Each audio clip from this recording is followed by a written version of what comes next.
Hello, God bless you and Happy New Year.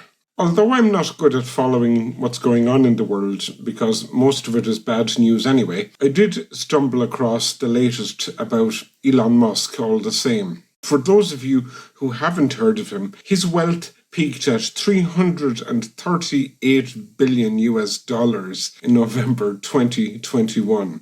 However, according to the Bloomberg Billionaires Index, he lost $208 billion in the last 13 months.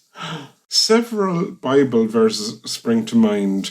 Luke 12:14-21 is the first passage. Jesus told us about a man who wanted to build bigger barns than what he already had. But God said to him, "You fool, this very night your life will be demanded from you. Then who will get what you have prepared for yourself?" One thing I have learned in my walk is to avoid envy, although it's not always easy. Some people are just good businessmen, and as long as they get their wealth by honest and fair means, I say, well, fair play to them. There are plenty of poor people, who are corrupt, who would gladly take the eye out of your head and sell it to the highest bidder. Even this very day, that is January the 2nd, 2023, I offered a very fair deal to some people and they shafted me. This very day. The point of this message is to remind us that even in a moment, everything can change.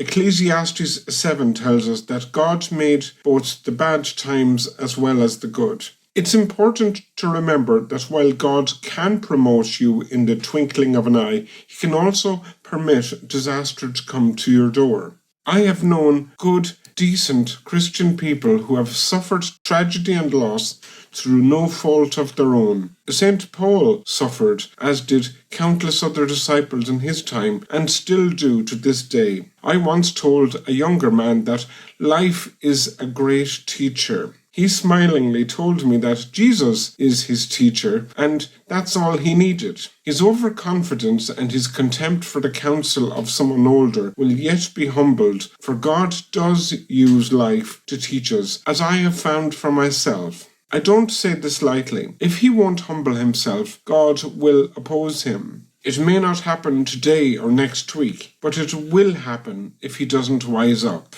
Elon Musk has lost greatly, but he won't go hungry. Many wealthy men have come to ruin overnight. You really should read Daniel chapter 4. Nebuchadnezzar said, "Is not this the great Babylon I have built as the royal residence by my mighty power and for the glory of my majesty?" At that very moment, a voice came from heaven. Your royal authority has been taken from you. Read the full story, but it can happen in an instant, and don't think that just because you've confessed Jesus as Lord that hard times won't come. I have seen pastors and elders who have become proud in themselves, and they have been uninstalled too. I saw it with my own eyes when I visited Los Angeles in California. Skid Row is an area with an enormous problem with homelessness. One person told me that many of these people now living on the streets were once successful in businesses, and it all went wrong. It can happen in an instant, either for the good or for the bad. Please God, it will happen for you, the good times, and they may happen overnight. So believe for the best. God bless you.